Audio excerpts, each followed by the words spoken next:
Well, welcome everybody to First Friday in December 2020. What a year. I think there must be something in my DNA when it comes to weaving. Somebody back in my history must have been a weaver because the Iowa skills test that we took in high school, I got a 99 on abstract reasoning and a 99 on space relations and a 95 on math. And all that kind of stuff goes into weaving. Only I didn't know it. In those days they said, oh, you should be a mechanic or a architect. Well, that I knew that wasn't going to happen. But when I found weaving, then it all fell into place. So my husband built the studio, and I spend a lot of time out here weaving, you name it. And so my friend had to move to a smaller house. So she said, would you like to borrow my loom? Well, yes. So she brought her loom over to my house. We put it up in the loft in the house, and I knew nothing except I knew I wanted to learn. And it was already threaded to baby blankets, and it had a pattern woven into it. And she said, okay, put your foot here. I put your other foot there. Now throw the shuttle and catch the shuttle, and now put your foot here. Now put your, told me what to do, and she wrote it out for me on a little piece of paper with the numbers on it, and left me. I took one lesson from Jeanette Barton here in town, and she broke a lot of bad habits, showed me how to read a weaving pattern, and that really opened up the world to me. So when a loom came along to be for sale for about $300, I told my husband, I need to get my own loom. So I bought a loom. And then another loom came for sale, and I told him the same thing. It'd be nice to have another loom, a second loom. And so I bought that one. When the next one came up, and I said, well, Karen's going to want her loom back one of these days. And my husband said, look, don't tell me that. If you want the loom, just go buy the loom. I think I'm at my max now. So I have 9 looms, 6 of them in here, 2 in the house, 1 in the garage. This is one of my shawls. I call this a Mobius Shawl. This is the yarn used to make this shawl. This is chenille yarn, but rayon chenille by itself is very heavy. And so when I was weaving this, I wanted to use the chenille for the weft, but it covered up the warp, which is the lengthwise threads. Pearl cotton alternated with the chenille gives it the same look, the same color. You still feel the softness of the chenille, but it's not as heavy to wear as rayon chenille. You'll see the white part of my towels. This is 100% cotton, 8-2 size, unmercerized cotton. When you see something that says shrink resistant, it's been mercerized.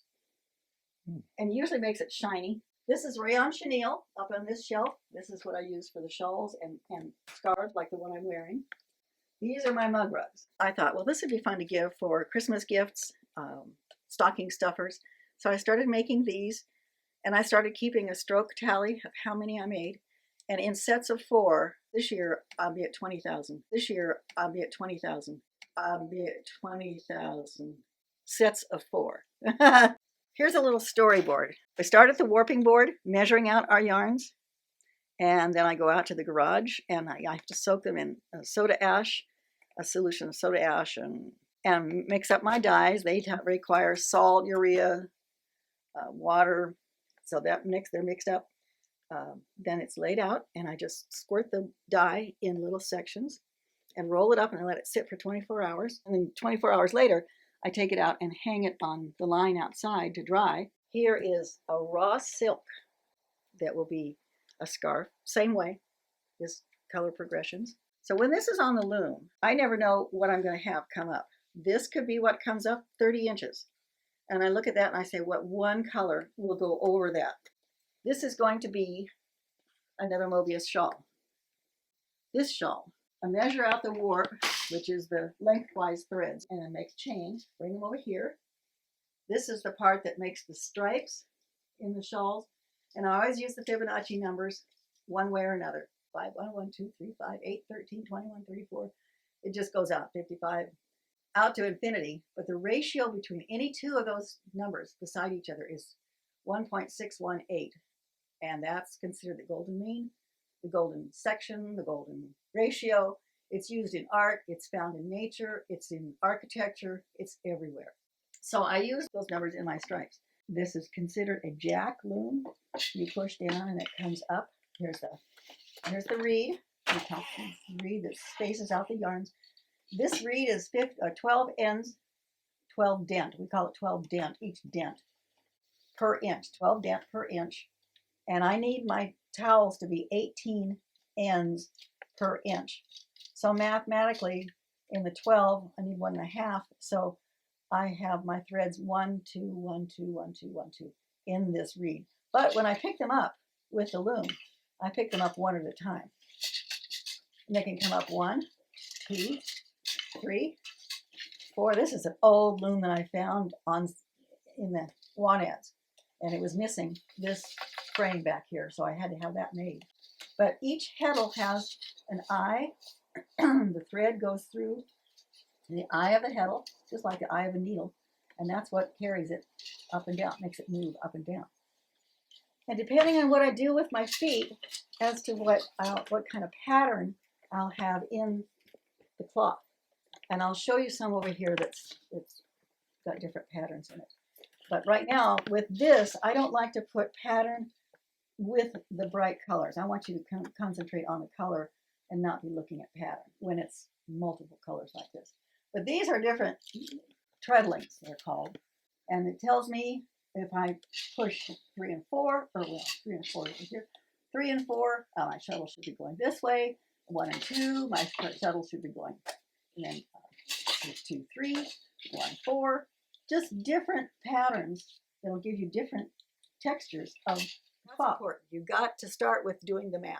You've got to figure out what you're going to make, how far apart are the threads going to be, how many threads per inch, how long are those threads going to be. The take up, there's always, you figure in about 10% take up, about 10% draw in. So there's a lot of math involved. I really like golden section, the golden mean. I just like the whole thing. It's pleasing to the eye is what they say. So I've used it, incorporated it in my style, in my designs.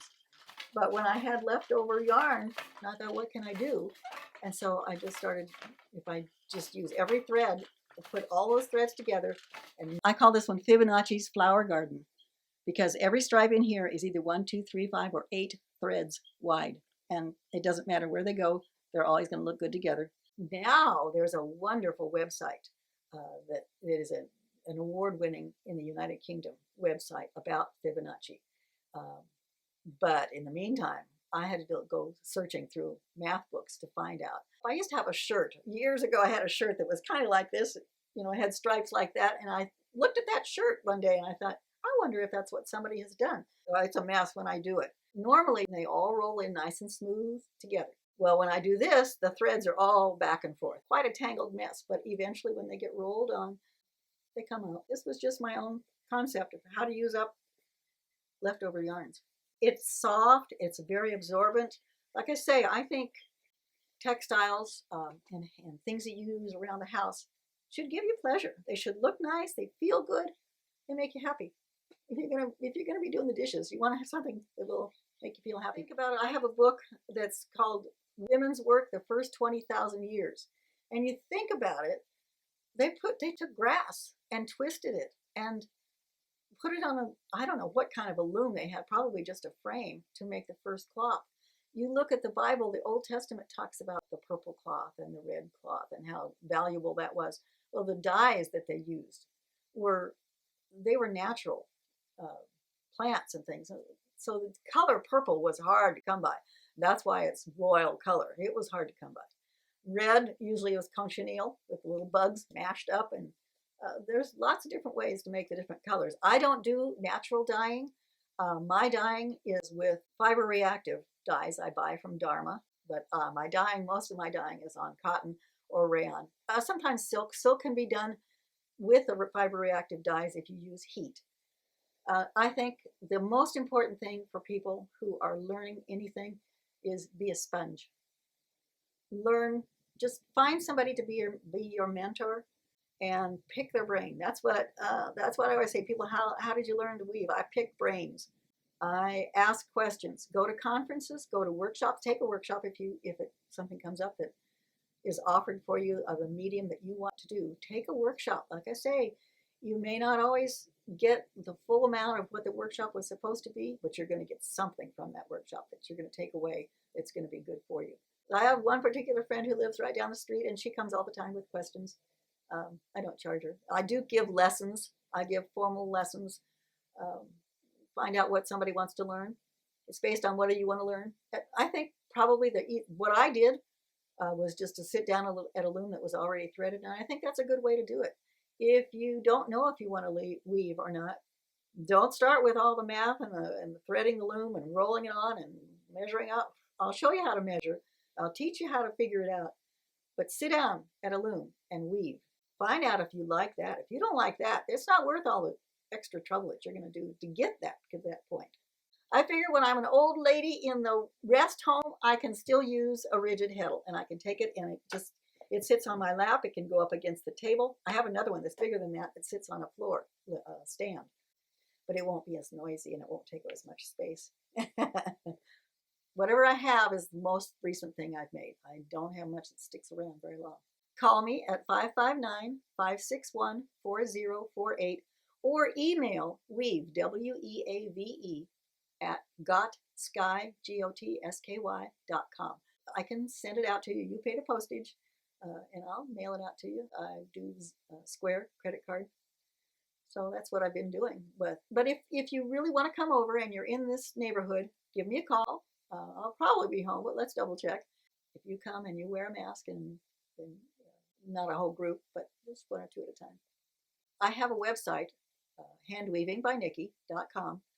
Mainly what that is, it's just a matter of this is what I do and how I do it. That's pretty much what my website is. If the pandemic were not going right now, my studio would be open the first Saturday of every month. And I welcome people from 11 to 5, and it's a lot of fun. I can take people around and show them what we've talked about today, and they can buy from me at that time. So when things settle down, we'll be back to first Saturday. If someone wants to be on my mailing list, I send out emails for Handweavers of the Valley, our annual show and sale, which is in Exeter in October. Thanks for coming. Thanks for listening. I hope you know a little bit more about weaving now, what hand weaving involves. It's just a lot of fun. I enjoy it a lot. Come and join us next month and see what somebody else is doing with their art.